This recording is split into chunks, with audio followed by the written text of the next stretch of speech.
Hello, and welcome to another episode of The Rundown. I'm your host, MaryCatherine, and this is the show where we dive into how the stories you watch on TV get made every single day. And today, we're going meta again. We're talking about a WRIC Plus show. It's called Brick by Brick, and here to talk all about it are co-hosts Maegan Deibler and Leah Coleman. Hello, guys. Hi. How are you? We're so great. How are you guys? Good. We are good. We are awesome to kick off the year with you. Yes. New Maegan. And it's interesting to be on this side of the know. desk, right? I know. Like, I feel like we're really used to asking the questions, and now you're going to ask us the questions. Yes. I'm calling this little series my crossover series with all the shows. Yeah. And I started with Hecla, who does 8-Bit, and it was so fun. We talked for like 40 minutes. I love her. It was so fun. Hecla's one of my favorite people in this building. I think she's one of mine too. Yeah. Just going to throw that out there. She's great. And she interviewed my boys for her show. So we like to keep it in the family in this building too, right? Yes. Like, I love that. Yes. So, yeah. Absolutely. So your show is called Brick by Brick. For those who have not seen it, tell us what it's all about. Brick by Brick began as a show to talk to people about real estate and short-term investing and how you can basically have a side hustle that doesn't require a lot of your time. Should you want to make, like myself, for example, had a small Airbnb in my home. It was a great project. I loved it. So we wanted to tell people about that, right? We're both single moms, so I think we take our experience that we have in the constant hustle and juggle and balancing. And so then we wanted to reach other people that are doing the same thing in real estate. But I think over the past 6 months of us doing it, it's definitely morphed a little bit. We've talked to a lot of entrepreneurs as well in the Richmond area. Gotcha.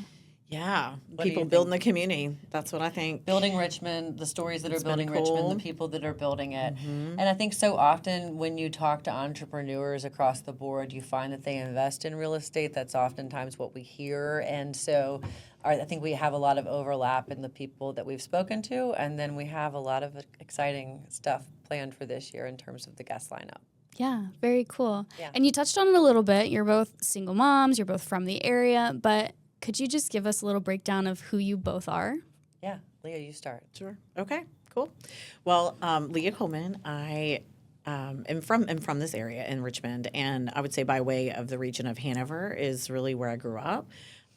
So we grew up with a little acreage and space, and grew up in the public school system there and had a very good childhood and supportive family and played sports and then went to college in Utah at Weber State University for just a smidge. Had a whole life there, a whole marriage there. And then I came home and then ended up having a few years of corporate work. Banking was kind of what I started in, the banking industry, and then retail after that.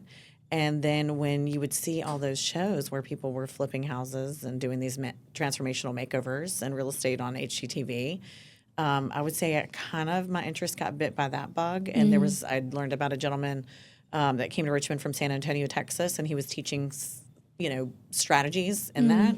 And so I started learning about that part-time back in, I would say, circa 06, 08. Then ended up just transitioning into real estate, shortly after. So getting licensed in 2010. And so I'm going into my 16th year licensed and 7th year investing my personal self, but all those years helping my clients, either part-time or full-time.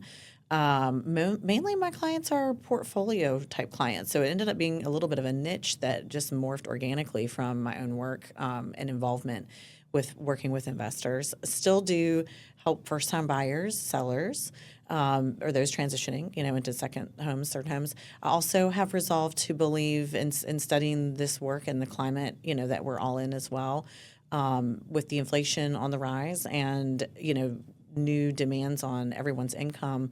Real estate is one of the safest investments and one of the fastest ways of growing your wealth in this country. So it's become one of my in different seasons of it, in different markets of it, I had a love-hate relationship with it because it's, tossed us by the waves a little bit in our pace of the market. And you win and you get to help others win. It's wonderful. There's so many lessons in it. There's actually so many different ways you can work in real estate, and I've just grown to appreciate that. So, also ended up doing a lot of more community work and supporting others with like leveraging business and real estate. So that's one of the things that even Megan was mentioning that kind of came in commonalities of some of the guests that we've had on our show, which has been just absolutely fascinating. And some of them have been some of my own clients that are doing that too. So that's been very rewarding to, go in and out of transactions with people that you don't always get to hear their entire story, or either you get to celebrate it throughout the years as they grow too. So it's just really been a beautiful thing. Got involved in an investment community now called Dealmaker in the past decade or so. I also had an opportunity to lead women called the Boss Babes RVA. Okay. That was an opportunity that I was able to just kind of help start curating space for in 2020, right before COVID. And it's been resourcing women, working women in the region. So that's probably the combination of how my work all ended up being leveraged real estate people that are multi-property owners that, we just get to help figure things out with. And so my clients that I have on my books right now are like really doing some really exciting things that I haven't been able to talk about yet. But I am just filled in the swell of their magic of the pursuits that they get to go get into opportunities and grow into. So I kind of feel like the faith girl that could relate to like Joseph's Technicolor Dreamcoat, where like he was the one in the Bible that like held other people's dreams, and I just get to hear about them all the time. And then when I find the right dopeness that like fits their capacity and their container for what they have and get to offer, I just get to go help lead them to it. Leah's I'm like a connector. brainstormer, Leah's connector. like the ultimate connector. It's just so I just enjoy it. Yeah, so Leah's a great person, and I met Leah through real estate, and so again, I love that too. I connected back with Leah, and I felt like Leah has really helped the show grow because she is such a great resource of bringing so many of the guests we've had on the show, right? So my background, I grew up in Roanoke, went to VCU for art, have a painting and printmaking degree from VCU. That is so cool. Yeah, I know, but like I knew I was not good enough to be an artist, right? Oh, boo. But my superlative in high school was most likely to be a talk show host. So it's not funny to me, honestly. Like I am not surprised that I'm here in That life. you're here, yeah. I worked in radio advertising sales for 13 years right out of college because I was not good enough to be an artist, as I've already said. And so I fell into sales. Radio was super fun and did that forever, and then got my real estate license because I was like, they're not promoting me to management. What am I going to do with my life? And so I got my license. Well, then I got promoted to management. So I kind of tabled it for a little while. And then I was getting ready to have my first child. And then so I sold our first house that my husband and I had together and sold that. Then we bought more of a bigger family home. So that was my first real estate transaction, like a lot of realtors, right, where you get your feet wet. I still had my full-time job. And then as I had my second child and started to think about how my life was progressing, I really wanted to have more time with my kids. And as Leah said, real estate allows you the ability to work in different capacities, right? You can work as much or as little as you want to, and that does impact your paycheck, right? Yeah, license or not. Right. So I was working Fee-based 2016 through 18, still the radio station and real estate, and it was killing me. And I had a kid, and I was getting ready to have another kid. And so then finally in 18, I was able to quit my full-time corporate job and go out on real estate full-time. And I did that until this past November when I came to Nexstar because, my oldest now is 10, my youngest is 7. And so I got through like their littler years with having some flexibility to go down to the beach during the week when there wasn't much traffic or take the time to go to their preschool parties and all the things that you won't get back. And so I don't regret that at all. But I will say 18, 19, 20 were great. 21 through now, the real estate income for me definitely declined. And so I started looking at my family situation and wanted the support of a corporate job again. But I do believe that my experience in real estate, and I still have my license and I will never give it up, allowed me to then understand ways that you can help real estate work for you, whether it's just as an investor or you connecting other people. Right now, someone Leah brought to me, I have someone that wants to sell a home off market because the home is in, distress and they're not going to be able to sell it on market. So finding an investor that she's introduced me to, again, we're connecting the dots and helping people in that way. And then, I really just think I've always been fascinated with development and kind of seeing how much, when I came to VCU in '01, this town was not at all like what it is now, right? And my mom's parents were like, "You're taking her to VCU," and just super sketched out to drop me off down at Franklin Street. But I've loved to see like this city go through such a huge metamorphosis, and that is all revolving around like real estate development. People being passionate about this city. We've got a lot of creative people that I love to highlight on this show. The projects they're involved in. One of my favorites that we talked to this year was the with Nicole Jesse that owns Shindigs, because I love her story. Like, she started cooking in her kitchen in the West End on Patterson, and people loved her cakes, and she was like, okay, I'm eventually going to do this. So she started her first store out there, and then her But she was making it for the church. She's making it for the church, Like, and then she started a little also. bakery, and her accountant, she's like, I want to get a shop in Carytown or downtown, and he's like, you're crazy, you don't have the money, and she's like, I'm doing it, and so she did it, and they had her first shop, and then they expanded, and then they have Fancy Biscuit, and now she has 3 Airbnbs, right? And so it's just so cool. And I really think for people at an the end of the impending day, hotel. Yeah, she's now doing Boutique a hotel concept. a boutique hotel concept. So all of this is possible if you really. I think putting yourself with the right people is a big lesson in life that I've learned at 43 years old. Is put yourself around the people that you want to be like, and then let them teach you. Most people are really eager to give out tips, remarkably so. I mean, can you help? Most people want to help when you ask that question, and so being bold enough to kind of put yourself out there and say, I can take this risk. So, yeah, in the past 6 months, 7 months, 8 months since we launched in July, I guess, we've done, 13 Yeah, interviews, 13 episodes. 13 episodes. Had guests all walks of life, Elliot Gravitt, the owner of Providence Hill Real Estate, so very real estate centric. Then Kwan, the owner of Coastal Contracting, her story of growing up in the Philippines and coming here was just a great story. Essie Weiss, who, she had a corporate job at Capital One, and then now, she invested in real estate and does so well now that she's able to help charities actually find houses for their needs. And, it's so giving back started in the her community is foundation. such a huge thing for us, too. And so we like to cover a lot of that. Yeah, and I mean, you hit on a bunch of those stories and Community builders. Yep. Community builders, hospitality. hospitality, a bunch of service-based businesses and creative brands and makers, and also funding and strategy and growth mindset, like how different leaders were able to like scale what they were building. Because I mean, even just in the examples that Maegan just highlighted from just some of the ones that were the most recent ones, everyone started with what they had, and often was very small and not much, and then just grew a little bit at a time.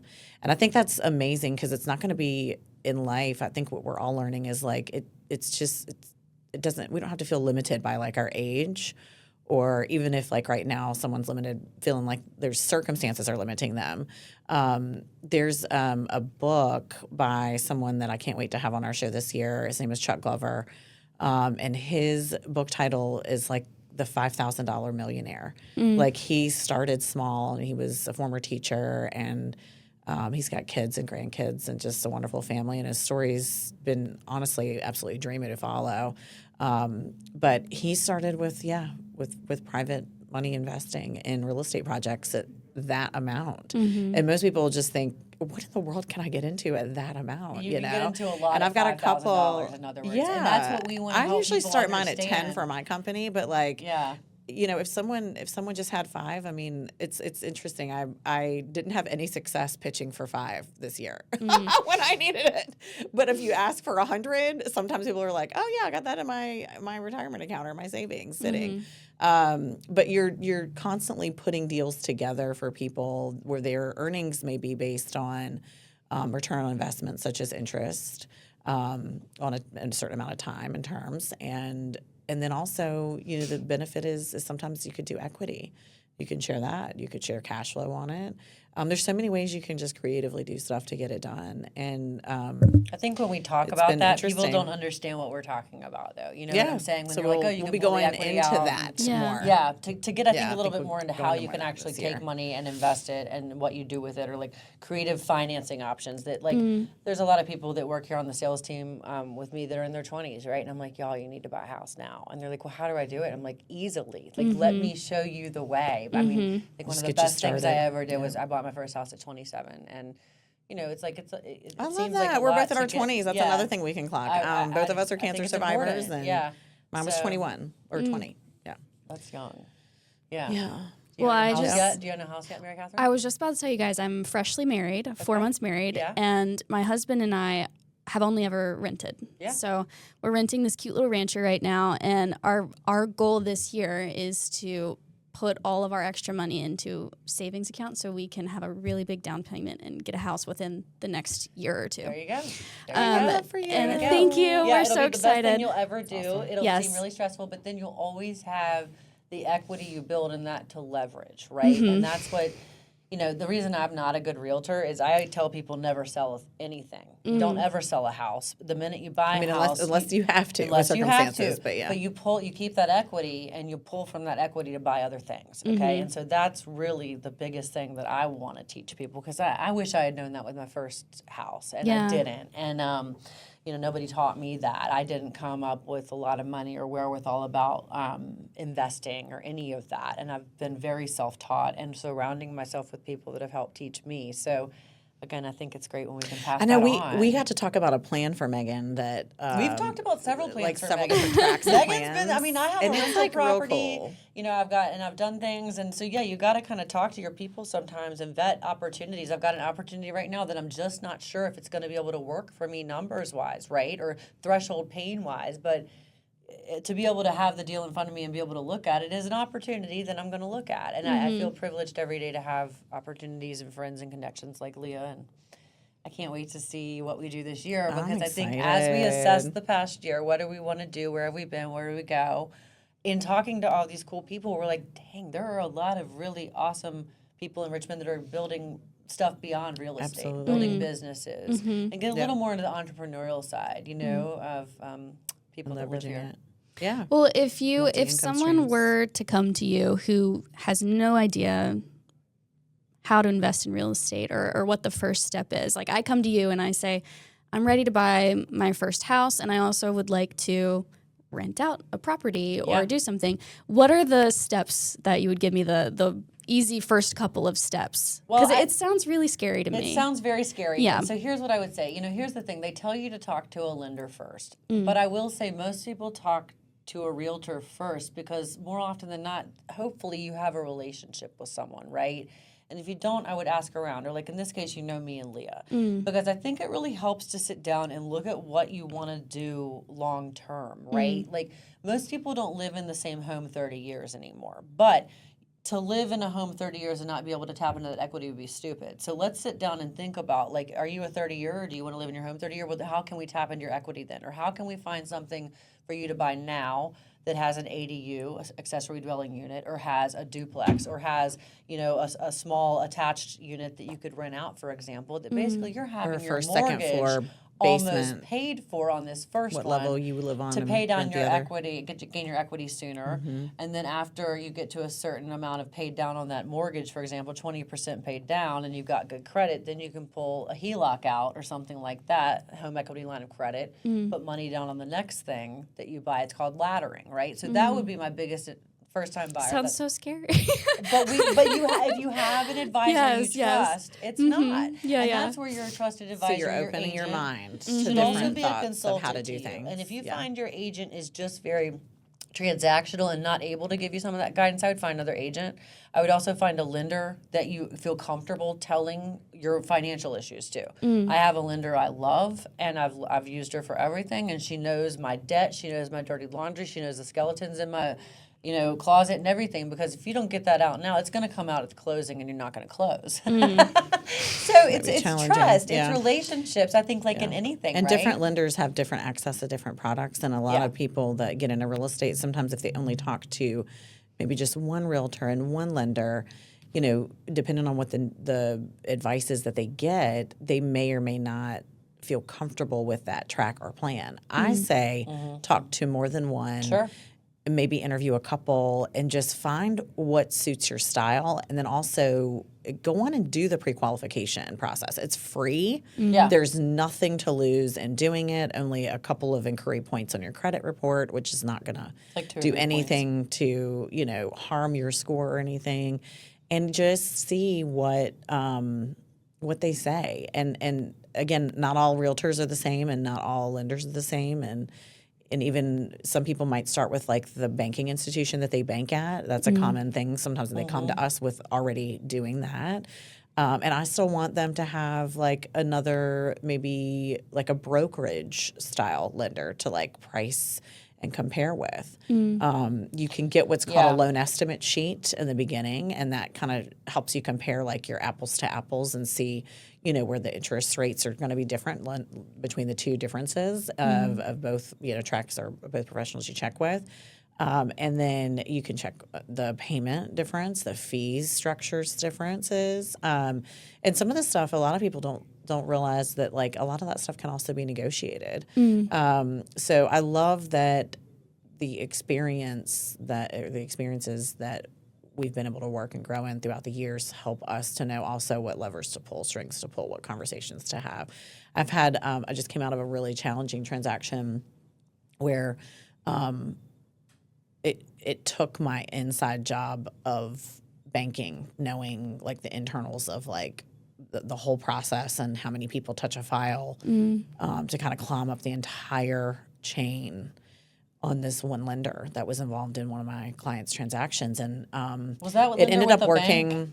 bank? They were definitely more private institutional, but they were also an out-of-state lender. And so, sometimes agents may or may not be familiar with those relationships. Sometimes they're great. Sometimes they're, state-to-state loan laws are different. Disclosure laws are different. The Transparency Act is, might subject them to only having to disclose certain things, not all. It was just a really different experience. But I'm just really grateful for having had some of that experience because it helped me to guide the client in a more bold, courageous way. I mean, I literally had to talk to the top of the bank to get this loan done. And I don't know that any average agent would just even known to do that. And by the time I got involved in the transaction, we were already there, which was helpful. But I also think that sometimes people will have like the profile of a realtor kind of sized up where they just, it could be a very respectful way of, working with realtors, or maybe it's not. Like, I mean, one of my funniest conversations with one of my other colleagues is an appraiser.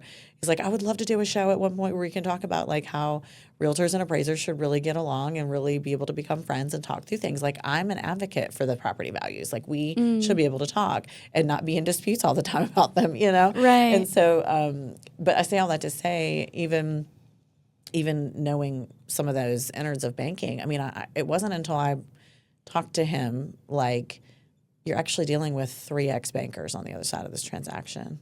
So we're very aware of the processes and what we need right now. And we really need to be able to see eye to eye on things and get the client across the finish line.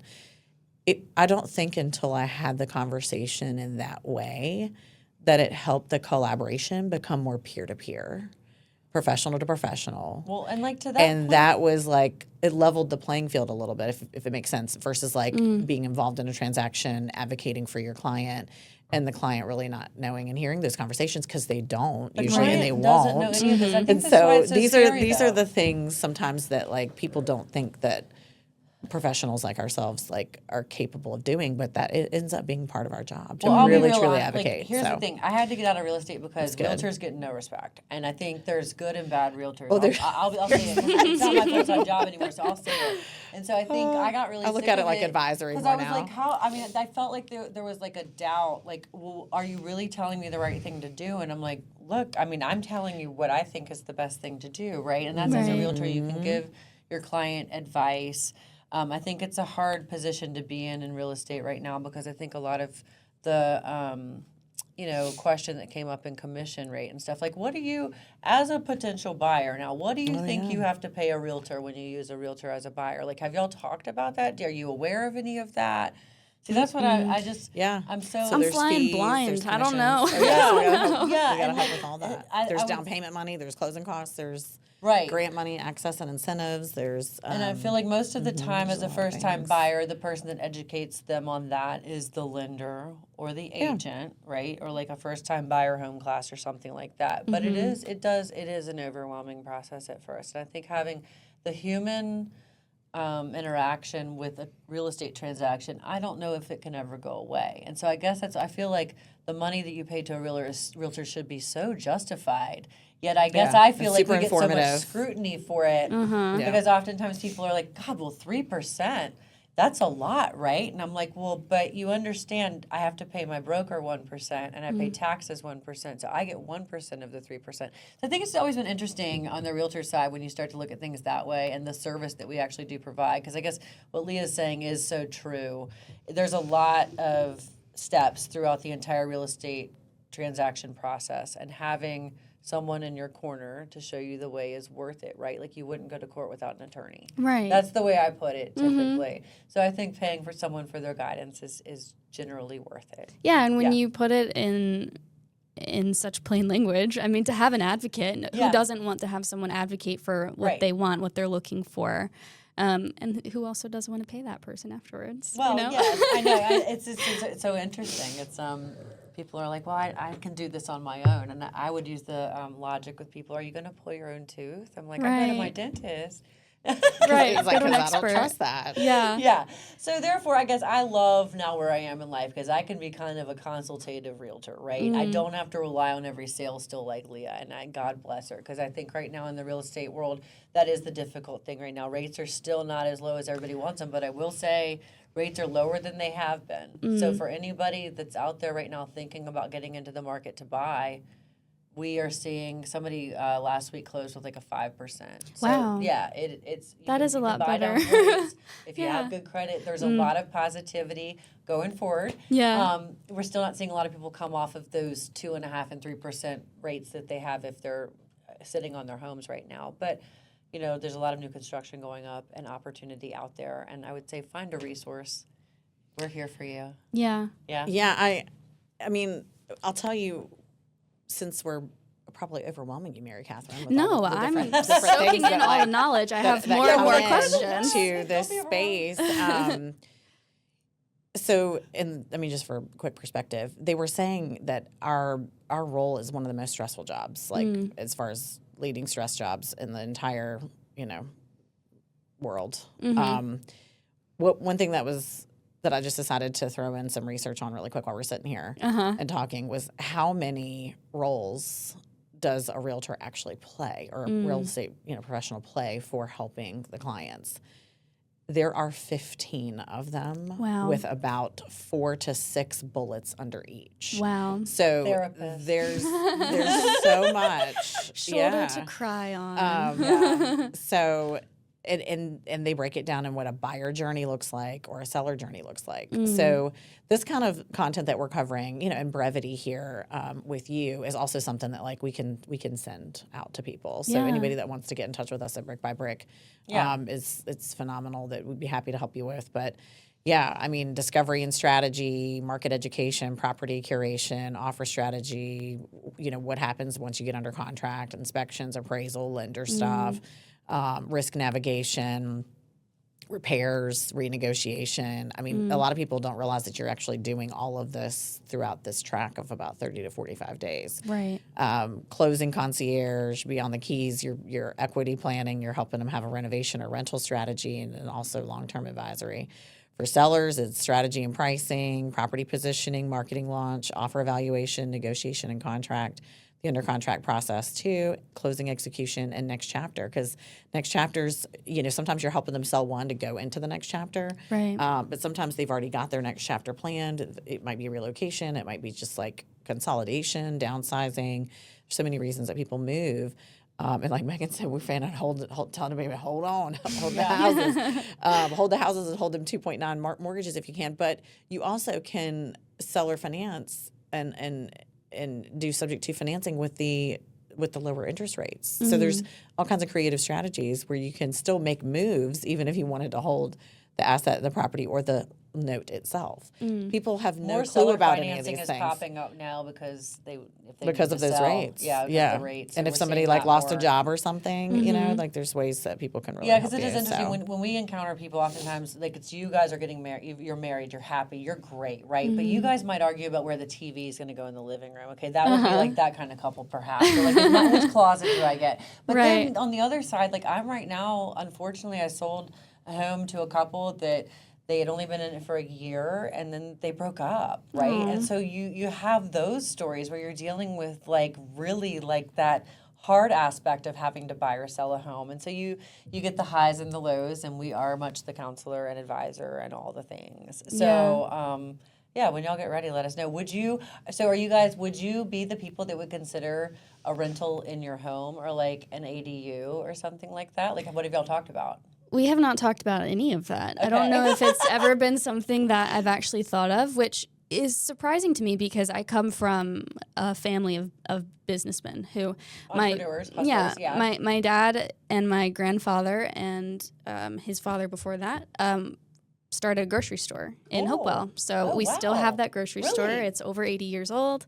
It's which one is it? Oh, wow. Randolph Market. I've been in there because I was like, there's only like one in Hopewell. Yes, there's only a And few. you got like the little homemade foods. Yes. Those are some of my great grandmother's recipes. Amazing. Yeah. I love that. Oh my gosh, I'm so glad. That's a cool story. It is. Yes. See? That's I love legacy. these stories. Yeah. And then, of course, that's property. Yes, you know? and that's not the So- only property that they have. They have a couple other things that they rent out to other businesses in the city. We need to talk. I See? know. So they're going to probably love this podcast. Yes, And yes. they're going to love it that, like, your mind is expanded. Yeah, just and open that your you're- mindset, in other words, about And so you're thinking going to you can- connect all the dots now, I Yes, think. So this is your yes. year, Yeah, girl. So yeah. your year. So I guess that's a Love conversation I should probably have with my husband Broach soon. the conversation. Say, hey, wow, what do you feel about this? 'Cause one Right. of the other girls on the sales team was thinking she just bought a house with her husband.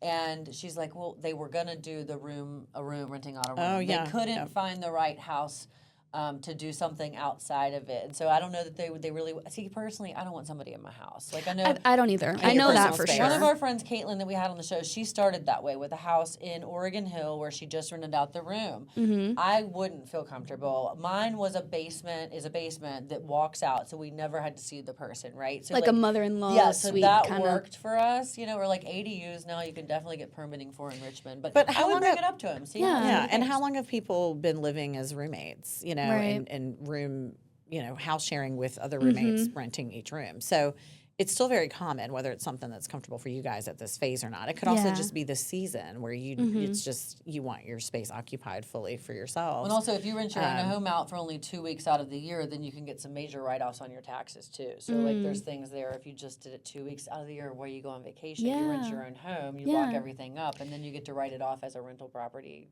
And people don't even that think stuff. about that. Like, Yeah. wait, I can rent my house out while I go on vacation and get paid. Get paid to go on You get paid To vacation. go on vacation, Yeah. and That's maybe awesome. somebody could take care of my pets too. Like, you really can try to coordinate and organize all this stuff. Monetize your life. Right. Monetizing every bit of your space, and there's platforms that are helping people do stuff like this. There's house swap like concepts. There's I don't know if you ever saw The Holiday, the movie that came out years ago with Charlize Theron. Okay. Look that up just because we just Okay. came out of holiday season and Sure. you'll love it. But Charlize Theron or Cameron Diaz?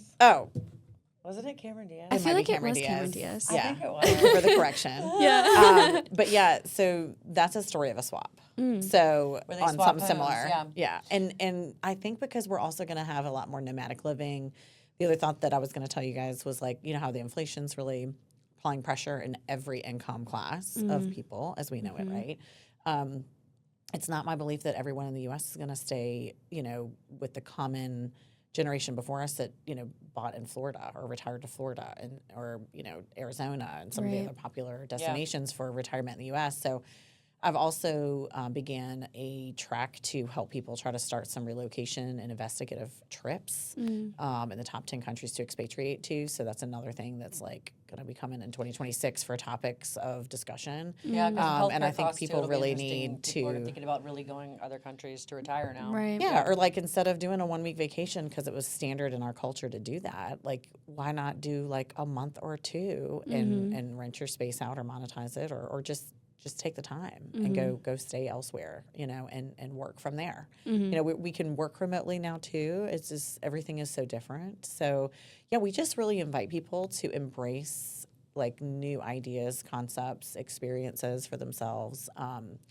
And we've just happened to be swimming in people's worlds that are doing these things. So to us, it feels like a new world, a new era for not only your life that you can create, but it's also so many amazing things happening in our own city. Like we're a top 10 city in the country for real estate stability anyway.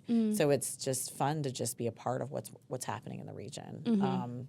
And so if there's accolades in any industry, like we're coming for you this year, y'all. Like we want to have you on our show. Yeah. So and congrats to Mad Skills who just won a Grammy, and all of the poets and all of the team of successful artists that made that happen. I mean, this stuff is work, years of work. There's so much more to mention out there, but yeah. So, and then I mean, that's what happened to the rest of me. The fun and the stuff that I'm getting into now, because you know how you had to start telling us about our journey earlier. You want to start hearing about our journey. I've shifted into also like music and entertainment. Like Cool. we started with the Boss Babes community having just great visions at the sunset overlooking the skyline every year. We just finished our 3rd year, but we wrapped it up with a DJ collective, like trying to actually set a scene for DJs. But it's actually for wellness and for well-being, and it's in one of the neighborhoods that I've like loved to work in, eat in, play in, and that's in Churchill. And so there's so much to be discovered and created in the city. So, we just enjoy getting into things around here, Yeah. There were some phrases that you guys said that I want to break down further. Just that for my own knowledge. Yeah. Multi-portfolio. Oh, Client. multi-property. Okay, so you own multiple properties. Yes. Is what That's that means. what it would mean. Yeah. Okay. Or more than one. So, yeah. So what are the benefits of that? I feel like when I hear that, I'm like, that sounds like a lot of work. You have to manage a lot of different properties, and maybe if you have a job that you're also doing, like a corporate job to keep things going, and it sounds like it could be a bit overwhelming. But what are the benefits or the pros and cons, if you could lay out that? So I think You go first. Well, Because so, you like, started yours. Yeah, too. and it's like mine's small, so I think it's an interesting Same. example to talk about, right? Like I have just my primary residence in Forest Hill, my boys and I live in, and then I've got a rental property in Petersburg that I have 50% ownership of. And so I had bought it with an ex. We're no longer together. I found 2 other partners that I've known these friends forever. They came in, we bought him out of his share, so now they're 50 and I'm 50, right? So I still own 50% of this. We have a neighbor that basically turns it over for us. We Verbo and Airbnb it, so we don't even have to go down there and deal with it, right? So we're just making that money. My previous partner and I bought it for $67,000 in cash. We were lucky. We found it really cheap. So that's been an easy one to turn a profit on. I've got a shipping container in the backyard that we're going to finish within the next year. That'll be another door, so we call it a door. So we'll have 2 doors on one property then, which is great, right? So if we can make $50,000 a year on that one plot, survey, whatever, then we're doing great. That's like a job, right? So at that point, my goal is to become financially independent by the time my boys go to college. That's my goal. So the way I look at this is I've got 10 more years before my youngest one leaves at this point. So I'd like to accumulate 4 or 5 other properties in that amount of time. And then at that point, I'm self-sustainable, right? I don't have to work anymore. I would probably still choose to. But at that point, with multiple properties, my plan would be to have either a property manager or a property management company, Peak Management. There's a lot of companies in town, and oftentimes they'll take like a 10% rental management fee. Leah also helps manage like some Airbnbs for people, so she'll take a management fee to help run that. So oftentimes as you scale, you're going to have to pay out people, right? Like that's the key to scaling. But when you just have, like in my basement, I managed that Airbnb on my own. But then we've got our friend Quan, or other people you work with, Leah, that have 40, 50 properties. Goodness 40, gracious. 50, Yeah. 100. Wow. Yeah. Some in more than one market. It's fascinating, but we'll end up realizing that, looking back, and they each kind of brought these conversations to the table in brief mentions as well on those interviews, that, you know, you're kind of looking back, and what you're realizing is like you're just building one by one. Sometimes it's 2 by 2. Sometimes it's a seller who wants to sell 4 or 5 at a time. And then you purchase 4 or 5 at a time. When I set out to do my start, I was thinking in my mind just the first one, right? But then in like the first 3 months, I had 5 of like the best deals that I just could not say no to. And then the timing of all the financing worked out. So I bought first 5 in the first 3 months and renovated 4, renovated all 4 and then kept 1. So, and then that one just became are there to monthly give cash flow. money. People always think, this is like money. It's a business. Yeah, It is. You go and it's done on your projections or your lease, your current lease volume as well. So I'm excited right now too, because like one of my clients is doing his first portfolio, and so we've got a few properties, you know, under contract for him that closed this month, and he left corporate and relocated from another country back to the U.S., but used to be like working at Wall Street as a banker. So, and every client has like their own goals within it. So for Maegan and I would say both of us, because we started small and, you know, out in our first, and we're still growing all of that. For us, it was part-time income and you know, just getting on a track toward financial freedom, toward where income is just coming when you're not having to do but so much work. It's more passive. And then for him, he doesn't mind going and growing and scaling. He's just concerned with the debt service. So like what his mortgage is versus what the payment's going to be, and then what that margin is. And so, you know, you're looking at that. And as long as you can cover all of that and still make sense of it, and then sometimes you're making improvements to improve the value, which is also you can buy for equity. So there's some investors that they'll only purchase for equity, and so they cherry pick their deals for a better margin on equity all the time. They make insultingly low offers, and some people are like, you know, feel like people are crazy, offending them, you know, getting offended by them. But I mean, in some circles, if you're not offending someone with a super low offer, then like they're walking anyway and laughing all the way to the bank because they're over here making them all day long and getting them. Right. So it's just very, it's very, very much like just, I don't know, you can kind of adapt to it like whatever your cup of tea is that day. I mean, and then some personalities, like you're going to have some negotiations that just really won't go your way. And, you know, sometimes in investing, if you're buying properties that actually have more margin, you're buying situations that come with them. So like a couple of the first ones I bought, like one was drug infested and tenants were squatters. It was hard to get them into new housing. My heart was just really big for like the compassion of the homeless situations and the situations that the people were really living in. And there's organizations out here that you can also like pair them with and put them through some financial applications to find benefits and funding and homes. I mean, that took me several months, and then I think I felt like I needed to board the house up another 3 after that, just so the drug activity could die down. But once we improved that on the block, and then, you know, was able to resale it, it was really cool because the whole block ended up being females. It was so interesting. There was like a few new females that had bought on the block, and some seniors that were there, and so there's such an interesting experience too once you actually get to where you are supposed to be, and then you just make friends along the way too, new neighbors. So I don't know, I love it. I've just loved it. Yeah. Been able to design a couple and help other people get, you know, their income going and project it, and you just set out to do good work and to really help people become more and more monetized with their lifestyle. And do you have to have a license to be a realtor? To be a realtor, Yes. you do. Yes. But to be in real estate, no. To be in real estate, no. No. What does that mean? So like you didn't have a license when you started out wholesaling, right? Right. No. And so I started wholesaling contracts, which is like flipping paper, when I first started. And that is an example of like purchasing a property from a seller or with a distressed property or whether a distressed situation.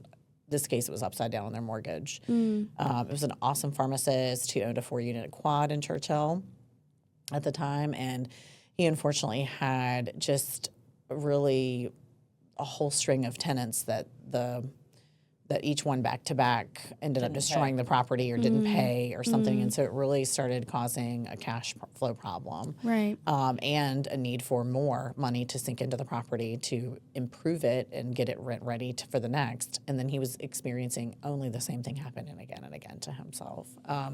So he ended up needing to sell it upside down on a short sale to get out of it. My company came and offered a reasonable price for it, considering all the repairs, renovations that needed to be done to get it back up and going. Right. We were able to advertise for another renovator company who actually want to ultimately own it to purchase the paper from us based on, I think our figure at the time, let's just go with $100,000, and we resold it for $120,000. So then I made a $20,000 wholesale fee in the middle of that, and that was a 4-unit quad in Churchill. So to be in your 20s and learn that skill and go get the training, and so there's places you can To go be to in get your training. 20s and make And make $20,000 $20,000 is is pretty like good. huge. have your Yeah, license. it was just Yeah. such a big deal, and so you don't have to have your license for that. There's more to it. You know, you really have to learn it. There's a reason that there are people that are good at it. It is a more regulated profession now in the state of Virginia as well. So it's been beneficial actually for more wholesalers to work also in collaboration with other agents With too, to help realtors, and help them move the properties and help them move those sales. Yeah, I feel like and wholesalers and work with the realtors used to banks kind of be and- against each other. And I feel like, I mean, now it's not so much, right? Yeah, Like, and, don't you and think? a lot I of times mean, if you're buying investment properties, sometimes they've already negotiated really good margins on the deals and it makes Yeah. sense still. Sometimes they come to you and it's the margin's eaten up and there's no spread and Right, it doesn't make right, sense right. and you need to renegotiate anyway.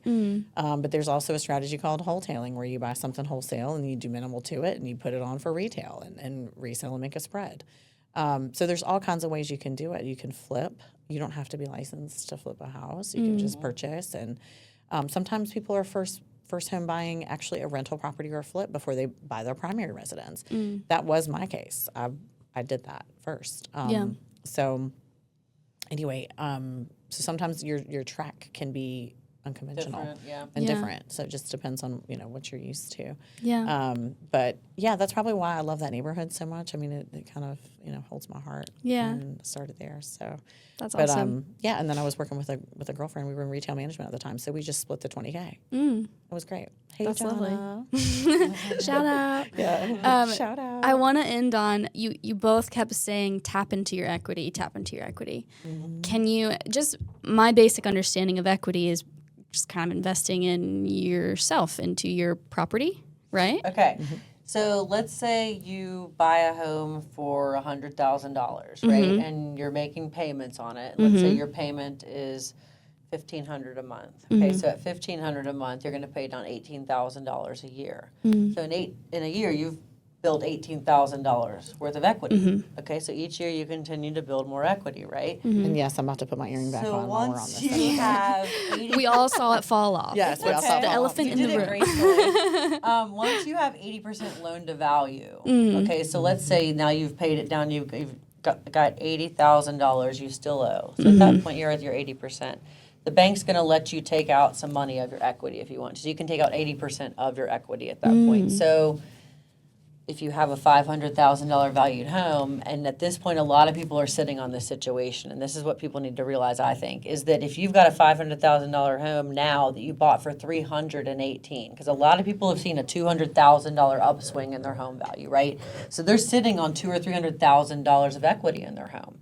You can tap into that. You can pull that out with what we call a home equity line of credit, or just you can basically take out. You can do another closing. You can pull, what's it called, Leah? Not a HELOC, where you just pull the money out and you pay the closing fee again. That I would never do. That I would never recommend doing because you have to pay to close again. Anyway, you pull your equity out of the home Double with a closing. HELOC. Yeah, I mean, If it's a you don't, double but- closing. So that way, let's say I took Second $100,000 equity out of my home HELOC. at this point. I'd have the down payment for a whole nother house if I can show that I have rental income on my current home. That's a situation I'm thinking about doing right now. So there's a lot of ways to skin a cat if you're looking at wanting to pull out your equity. You have to figure out why you want to pull it out. Some people pull it out to finance a renovation or an addition. So a lot of people I talk to right now, they're like, Or to pay off debt. I have a Get a car. 3% rate. Why would I move? But the house doesn't work for me right now. And so I'm like, then you need to put an addition on. You have and it's cheaper for you to stay in your home at this point in time. So they can pull out the equity they have in their home through the bank, through the lender they already have the mortgage with, or through your personal bank. They can work with you on this. And then you've got the cash to do with what you want. Some people That's use why owning it. a home is the best way to ever have money. And then the idea is that you're just kind of adding that onto your You mortgage add it payment? onto your mortgage payment Okay. at whatever rate is offered right now. Exactly. So like right now, the HELOC rates might not be as sexy as they were like 3 or 4 years ago, but a 5% is still a lot cheaper than a 25% credit card, right? Right. So that's where and then the tax benefits on a home, for example. So like if you live in a home personally for 2 out of 5 years and you sell it, you can make up to $250,000 on that and not pay taxes on that. So if you had bought a home in 18 and you sell it like now and you've made 200 grand on it, like I just said, you can walk with that 200 grand and never pay a dime of taxes. Right. There's no other thing that you can make that kind of money on and not pay taxes on. I have The so much to tax- think about. Yeah, the tax benefits. Well, are I'm gonna immense. I'm gonna We can go to cover lunch I'm gonna and cover talk about a all couple of other it. angles, right. but she mentioned one of them. But there's Cash out refi is what I was saying, where you do a cash out refi. Sorry. yeah, where people The and you rates are too buy high and to do renovate that right now. Yeah. and So what were you gonna say? so I was gonna say, I mean, you covered a couple things, but Yeah. but people also will most commonly will reinvest in real estate at resale or when they pull out some of that equity. So it could become a down payment on the next house. It could become, you could use it to invest in additional properties. You could start an ADU. You could do new construction. You can go on and use it for like your next rental or first rental. You can, so the cash out refi is like a strategic way to do it if you do need the funds, but reinvesting some of it in a positive light is probably not using all of it as an expense that you might need it for. But people, might need cars. They might need to fund college, college stuff. And so a lot of people will buy rental property and just hold it until their kids start going to college, and then they'll start selling it or using honestly, the this is what I'm equity. saying. The people that pull it out for college, Retirement, you should have when pulled you're it ready to out long retire. before and invested it in a home, because then the home's passive income becomes the child's college fund. That's that's my plan, right? Yeah, and So if some I can people do get it for 2 or 3 under my businesses belt and- before the kids go to school, then I don't have to worry about paying for their college. So Right. that's the whole plan. Yeah, Right. not to become rich quick. It's just that's going to be what I leave them to. I'm at the point now where I cannot buy any more health insurance based on my health history anymore. So like I am seriously thinking about like housing is what I will leave my kids. And And then how we might actually have, like, what if you end up having to have something compromised with your health and you end up having to invest in, if healthcare and insurance is a challenge, or you go to another country for retirement, what if you end up needing to use the money for paying for your health treatment, Yeah. And then some people are using it for starting and scaling businesses, so equity can be used for that. Could be used for purchasing, trucks, equipment, hiring new staff to grow, some lifestyle transitions, retirement, portfolio balancing, also taxes. I want to congratulate you on a power question. That's a power question that you could really do whole conferences on, just equity alone. Yeah. I mean, and you know what? Maybe you're onto something, MaryCatherine. Maybe you're I onto am. something. I don't know. Maybe we have one of our topics and one of our highlights just talking about equity. Yeah. There's a developer around here, and that's all he wants. He talks about it all the time, and he talks about buying the block. Like he is on his mission is very clear. He's becoming quite the developer around town. But yeah, he definitely believes in that. Like, how much equity am I buying this year? And so looking at everything. So congratulations on these great questions. Thank you. I love how much you're taking away from this. And I Yeah, can't wait to I really am. Maybe we should have like lunch or something with your family. Like this would just be, that could be so fun. Yeah. And I think family meetings, actually, that could be something that like you could spark. It could be sparked from this podcast. If people want to invite us ever to family meetings where like we that's a need to great come idea. in and sit down and help open everyone's mind up to different strategies and different plays. this is your real life. This is our chessboard. We got one life to live. People really should come together on all the things. Well, and it's also not the same as 30 years ago when my parents were doing it, or and it was 10 very years taboo to ago ever when my talk brother about was financial doing literacy it. back in the day. Yeah. I mean, families that really were wealthy, like the Rockefellers, they met about it all the time. I mean, but it's very different because that was really what their focus was. Yeah, I mean, I was raised in a household where you didn't talk about So financial money, literacy is a challenge politics, and or opportunity. religion. You just didn't talk about it, and I think that's a big miss. I talk to my boys Life is about different money now. daily, and they are well aware that the first thing they will do when they get out of college, besides get a job, is buy a house. Like that's it's just the And maybe they biggest- should buy their first duplex and start renting it out to their That's own what- friends well, that's and what, living when in they one go side to of it. school, And I will buy a house in whatever market they go to school in, so then their can help it. their roommates can pay the rent. And Yeah. parents Our helping, their other generations. That's awesome. We're definitely seeing multi-generational investing together. And it'll help families create legacies. One of my largest investment clients, who's been working with me for 13 years, her dad started with her on I think it was a $30,000 investment. But this is now a multi-million-dollar empire that they have built together, collectively as a family. And several of them are working in the portfolio now, helping. So this is game changing. This is definitely lifestyle and legacy changing. So so awesome to be with you today. Yeah, thanks for talking having to us me. about all our favorite I had things, you. I don't know our why. favorite things. I don't know why I just said that. That was silly. Thank you for But it's having mutual. us. It's mutual because we're all used to yeah. saying that. Yeah. It's been nice to be on this side and not have to come up with the content. Yeah. I know. Welcome to this side, Megan. I know. The side, girl.